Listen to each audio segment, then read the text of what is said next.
Hello everyone, welcome to সুইতাভার্স।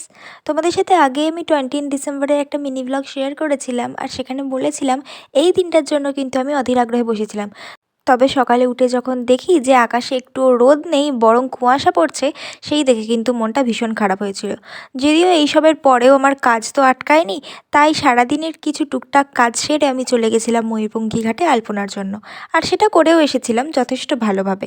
তো এই দিনটা যেহেতু আমার মোটামুটি ব্যস্ততার সাথেই কেটেছিল, তো সকাল থেকে আমি কি করেছিলাম তারই কিছু কিছু অংশ তোমাদের সাথে আমি শেয়ার করব এই মিনি ব্লগটায়।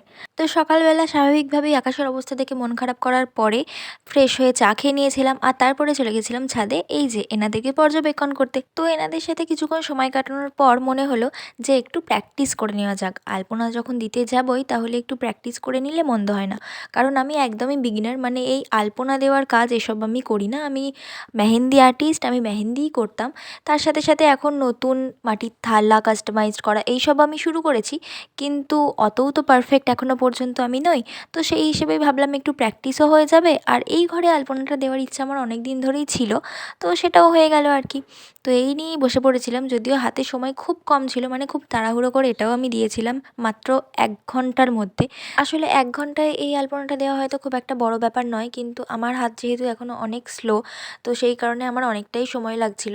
আর সেই কারণেই আমার এই সাদার ওপরে রেডের ফিনিশিং দেওয়াটা আর সময় হয়নি, কারণ এই আলপনাটা শুকানোর মতো সময় আমার হাতে একদমই ছিল না। তাই রেডের ফিনিশিংটা আমি 2 দিন পর দিয়েছিলাম, সেটারও ভিডিও তোমাদের সাথে অবশ্যই শেয়ার করব।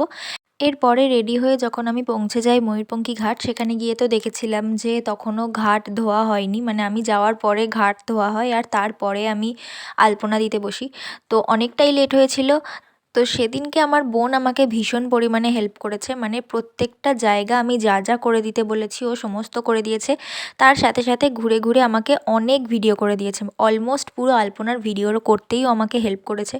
কারণ এমনিও কাজ করতে করতে কোনো রকম ভিডিও করা সম্ভব হয় না, আর তার উপর থেকে সেদিন তো সময় অনেক কম ছিল, তাই কাজ ছেড়ে ভিডিও করার মতো সময় আমার হাতে একদম ছিল না। যদিও আমি বোনকে নিয়ে গেছিলাম বলেই হয়তো আমি এই ভিডিওগুলো তোমাদের সাথে শেয়ার করতে পারছি। তবে শুধু যে আমার বোন ভিডিও করে দিয়েছে এমনটা একদমই নয়, যে ভাই আমাকে কন্ট্যাক্ট করেছিল সেই ভাইরাও কিন্তু আমার অনেক ছবি তুলে দিয়েছিল। তো এইভাবেই আমি সেদিনের কাজটা শেষ করি, আর তারপরে ওদের সাথে কয়েকটা সেলফি তুলে মা গঙ্গার কয়েকটা ভিডিও নিয়ে আমি বাড়ি চলে আসি। তবে বাৎসরিকের দিন যেহেতু আমি যেতে পারিনি, সেই কারণে আমি এই 28 তারিখ গিয়েছিলাম সেখানে, তো সেটার ভিডিও তোমাদের সাথে আমি শেয়ার করব। তো আজকের মতো টাটা।